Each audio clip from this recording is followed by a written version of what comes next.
Deputy commissioner office کے committee روم میں district revenue committee کا اجلاس منعقد ہوا۔ ڈپٹی کمشنر راؤ امتیاز احمد نے اجلاس کی صدارت کی۔ اس اجلاس میں ریونیو وصولی کا جائزہ لیا گیا۔ اس حوالے سے مزید جانیں گے کاظم عباس بلوچ کی اس رپورٹ میں۔ ڈپٹی کمشنر آفس لودھرا کے کمیٹی روم میں ڈسٹرکٹ ریونیو کمیٹی کا اجلاس منعقد ہوا۔ ڈپٹی کمشنر راؤ امتیاز احمد نے اجلاس کی صدارت کی۔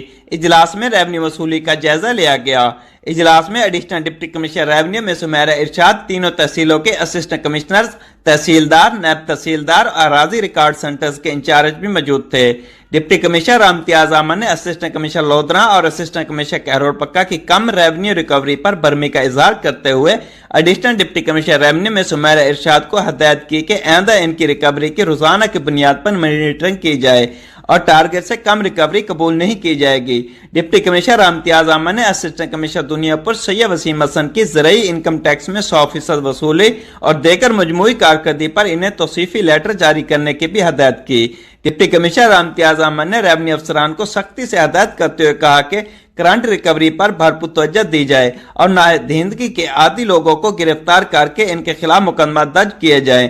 جن موضوعات کے مینول انتقالات ہوئے ہیں ان کی رجسٹریوں کی 100% تکمیل کو 26 جولائی تک یقینی بنایا جائے۔ کیمرہ ٹیم کے ساتھ ڈاکٹر کاظم عباس بلوچ، راز نیوز، لودھرا۔